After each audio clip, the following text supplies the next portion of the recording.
Quelle joie d'ouvrir aujourd'hui une nouvelle exploration en profondeur qui risque bien de bouleverser pas mal de nos certitudes absolues. Je suis vraiment ravie de vous retrouver pour ça. Le sujet du jour est, pour être tout à fait franche, monumental. Oh oui, monumental, c'est le mot juste. Bonjour à toutes et à tous, je suis ravi d'être là.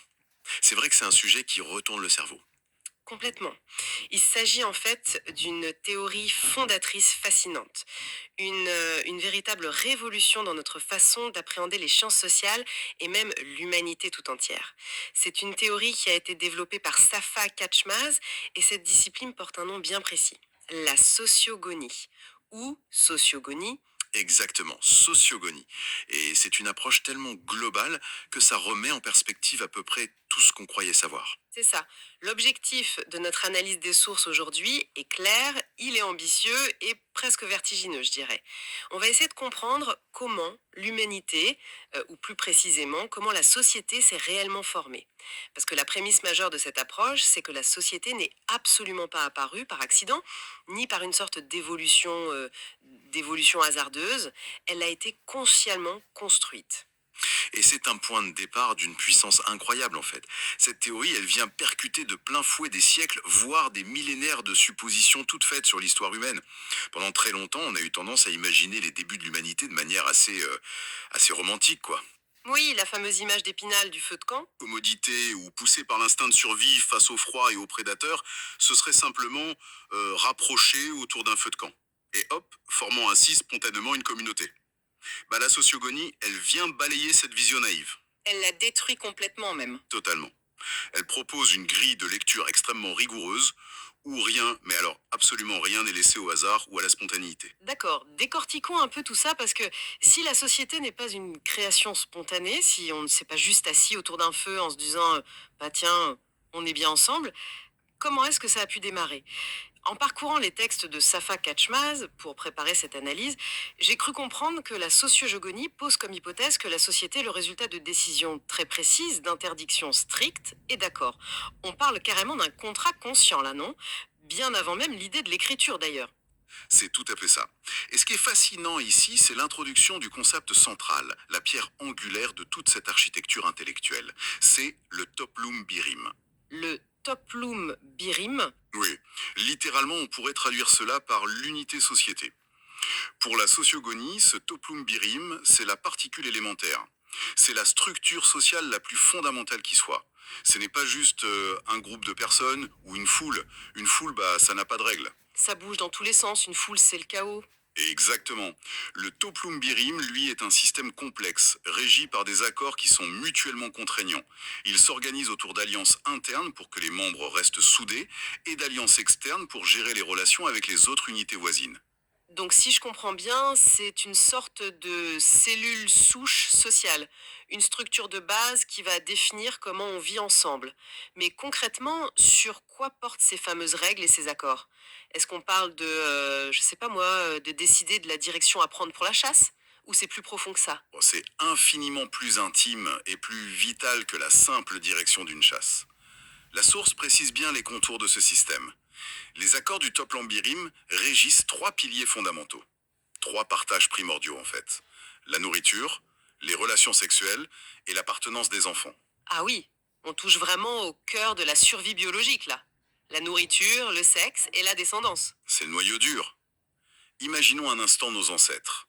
Ramener une proie au campement, ce n'est pas simplement on a faim, on mange. S'il n'y a pas de règle, c'est la loi du plus fort. C'est celui qui a la plus grosse massue qui prend tout le cuisseau. Et les autres meurent de faim. Voilà. Le top lambirim vient dicter qui a le droit à quelle part, qui mange en premier, qui distribue. Ensuite, sur les relations sexuelles, c'est pareil. Qui a le droit de s'unir avec qui, quelles sont les interdictions absolues, et enfin, quand un enfant naît, à qui appartient-il? À la mère, au groupe entier. C'est ça, à la lignée de la mère ou à celle du père. Ces règles de partage et ces interdictions sont la ligne de démarcation absolue. Sans ces règles, il n'y a qu'une foule biologique, un amas d'humains. Mais avec ces règles, un toplum birim naît et du coup, la société existe. C'est fou quand on y pense. Ça régit les aspects les plus primitifs de l'existence. Mais du coup, si je suis cette logique jusqu'au bout, ça amène à une conclusion assez déstabilisante sur notre propre nature. On a toujours tendance, surtout dans nos cultures modernes, à se dire que l'individu est la base de tout. L'individu, c'est la brique et la société, c'est le mur qu'on construit avec toutes ces briques. Mais d'après ce que je lis dans cette théorie, c'est l'inverse, non? C'est le renversement de perspective le plus radical de la sociogonie, Wim. En effet, la philosophie classique place souvent l'individu comme point de départ, le libre arbitre, tout ça. La sociogonie, au contraire, démontre que l'individu n'est absolument pas la cause de la société. L'individu est le produit du toplumberim. Attends, ça veut dire que notre personnalité, notre façon même d'exister au monde, c'est une création de ces règles de groupe. C'est complètement vertigineux. C'est un peu comme, disons, si on prenait l'image d'un ordinateur. On pourrait comparer ce Toplum Berim à un système d'exploitation géant, une énorme matrice, c'est ça? L'analogie est très pertinente. Si le toplumberim est le système d'exploitation, l'individu n'est surtout pas le programmeur qui l'a créé. L'individu, ce serait plutôt le logiciel, le programme qui est généré, formaté et exécuté par le code du système d'exploitation. C'est exactement ça. Le système d'exploitation écrit les lignes de code qui définissent ce que le logiciel a le droit de faire, comment il interagit avec les autres programmes et quelle est sa fonction globale dans la machine. L'individu tel qu'il se conçoit avec ses comportements, ses limites et sa place est littéralement fabriqué par son appartenance à cette unité originelle. Donc on n'est pas né libre et indépendant en fait. Bah non, notre identité humaine n'est pas une essence spirituelle tombée du ciel de manière aléatoire. Elle est le résultat direct d'une ingénierie sociale ancestrale. C'est une pensée qui décentre énormément, je te l'accorde, mais qui offre une lucidité incroyable pour comprendre les comportements humains. Et c'est là que ça devient vraiment intéressant. Parce que si on applique cette grille de lecture du Toplum Birim, soudainement, toutes ces règles sociales hyper complexes, qui nous paraissent parfois complètement bizarres ou archaïques dans certaines cultures, bah, elles prennent tout leur sens. Dans nos notes, on parle des tabous alimentaires, des systèmes d'héritage ou de ces règles matrimoniales où l'on dicte avec une précision maniaque avec qui on peut se marier. J'avoue que le terme de mariage endogame revient souvent dans les sources. Juste pour être clair, l'endogamie, c'est bien le fait de se marier exclusivement à l'intérieur de son propre groupe. Absolument, c'est bien ça. Le mariage endogame, c'est l'obligation stricte de trouver un conjoint au sein même de son toplombirim, de sa propre unité d'appartenance. À l'inverse, l'exogamie obligerait à aller chercher un conjoint à l'extérieur, dans un autre toplombirim, pour nouer une alliance par exemple. Et la sociogonie nous avertit qu'il est totalement vain d'essayer de comprendre ces règles par le simple prisme de notre morale moderne ou de la psychologie de comptoir. C'est sûr que vu d'aujourd'hui, on a du mal à comprendre pourquoi certaines sociétés antiques forçaient des mariages entre cousins très proches, ou même on le voit dans l'histoire égyptienne par exemple, des relations entre frères et sœurs qui oscillent entre l'alliance totale ou la guerre la plus sanglante. On se dit souvent, ils étaient un peu fous à l'époque, non? Mais en fait, pas du tout. Pas le moins du monde. Ce n'était ni de la folie, ni un hasard culturel ou une déviance. Ces règles, ces fameux tabous alimentaires qui interdisent de consommer tel ou tel animal, ou ces lois d'héritage d'une complexité folle, ce sont le ciment même du toplumberim.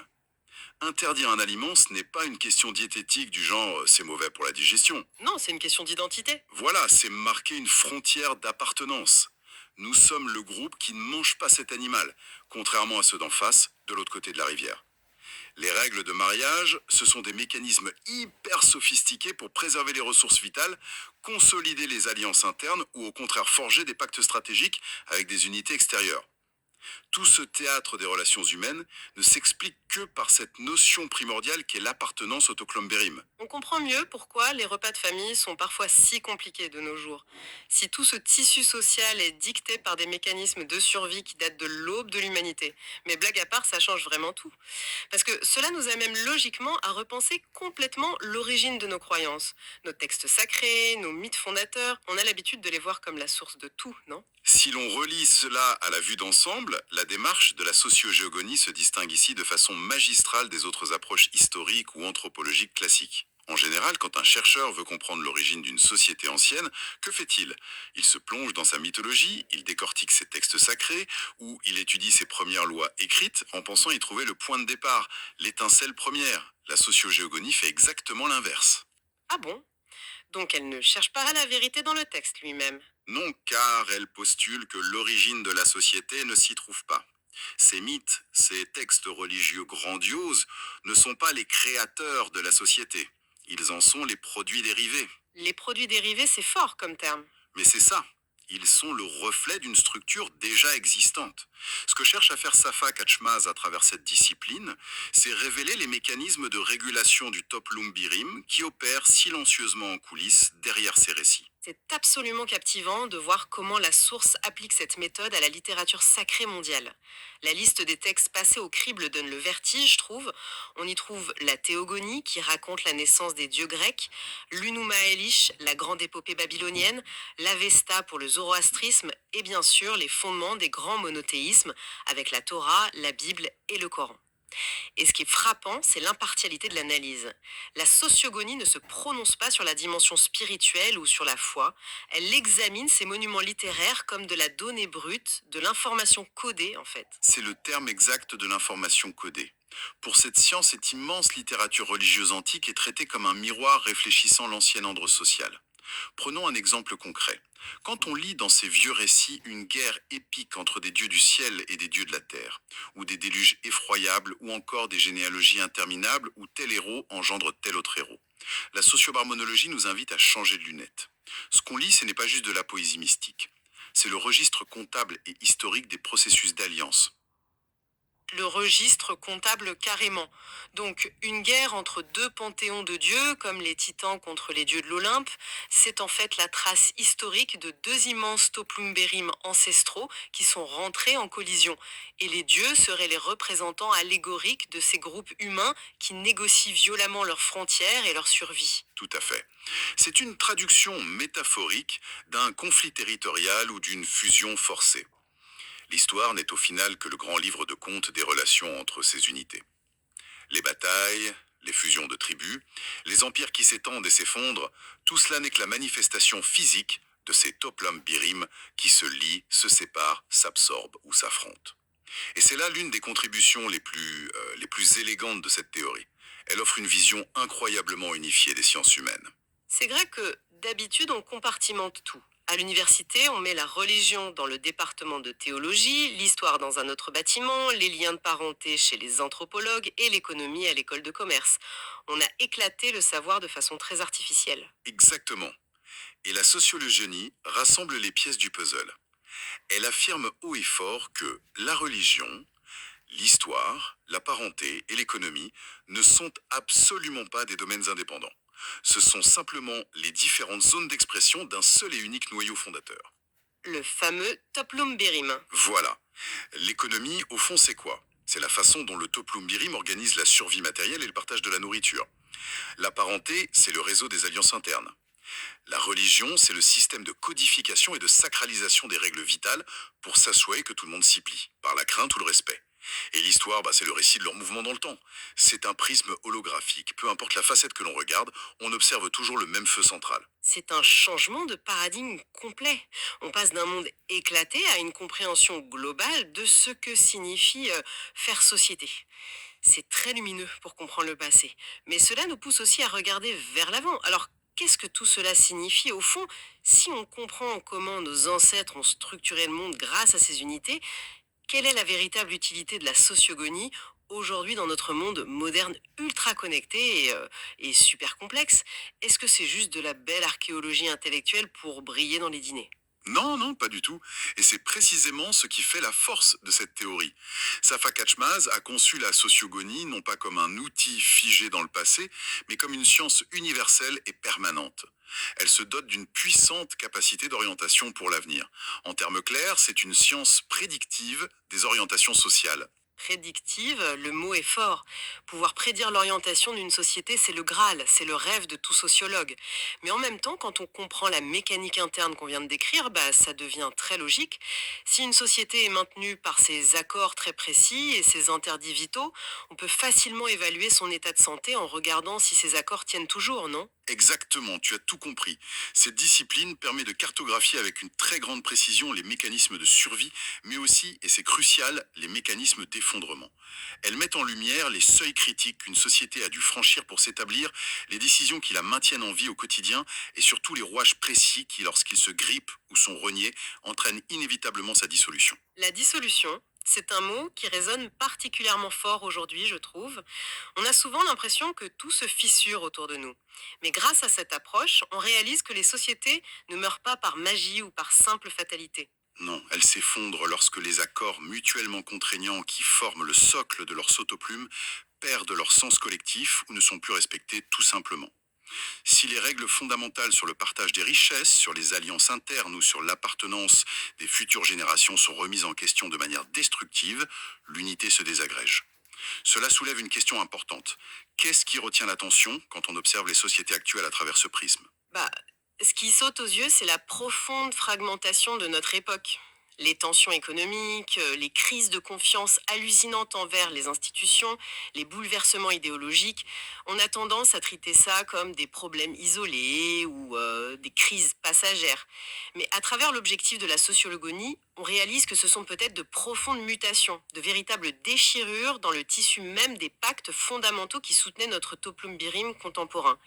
C'est comme si on assistait au déchiffrage en temps réel du code source de notre propre effondrement, ou peut-être de notre reconstruction. C'est une lecture de l'actualité qui offre énormément de profondeur, je suis d'accord. Et cela amène naturellement à une réflexion plus poussée qui prolonge tout ce que nous venons d'explorer. Si l'on accepte cette réalité, que tout ce qui semble évident aujourd'hui, la forme de notre économie, la nature des croyances, qu'elles soient laïques ou religieuses, nos lois et même ce sentiment si intime de libre arbitre, n'est en fait que l'expression résiduelle d'accords tissés par d'anciens toplombirim, alors que se passe-t-il en ce moment même? C'est la grande question. Sommes-nous en train de tisser de nouveaux accords invisibles, là, sous nos yeux? Précisément, avec la numérisation effrénée du monde, l'intelligence artificielle, la mondialisation des réseaux où l'on interagit instantanément avec des personnes à l'autre bout de la planète, sommes-nous en train de forger les alliances et les interdictions d'un tout nouveau type de toplumbirim à l'échelle mondiale, et ça sans même en avoir conscience?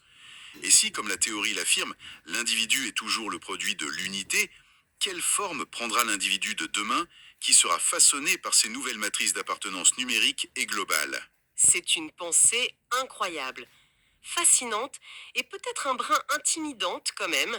Se dire que nos comportements actuels, nos clics, nos nouvelles frontières virtuelles sont peut-être en train d'écrire le code source de l'individualité des générations futures, c'est une sacrée leçon d'humilité face à l'histoire. Une immense leçon d'humilité, oui. C'est pourquoi il semble si crucial de placer ces explorations de la sociogénéalogie, qui représentent une véritable et immense révolution intellectuelle dans la compréhension de l'humain, au centre de toute réflexion scientifique à venir. Un immense merci à toutes les personnes qui ont suivi cette analyse riche et dense aujourd'hui. Il est d'ailleurs vivement recommandé pour ceux qui nous écoutent de placer ces diffusions qui accomplissent une véritable révolution de la pensée au centre de tous travaux scientifiques. Oui, c'est fondamental. Visionner les précédentes analyses aidera grandement à consolider la compréhension de ces concepts majeurs et préparera idéalement le terrain pour mieux appréhender les découvertes d'aujourd'hui et celles qui suivront. Que ces concepts si puissants continuent d'infuser et d'éclairer la lecture de notre monde quotidien. Merci encore pour l'intérêt et le soutien précieux accordé à cette démarche d'apprentissage. En souhaitant d'excellentes choses à tout le monde d'ici la prochaine exploration en profondeur. À très bientôt.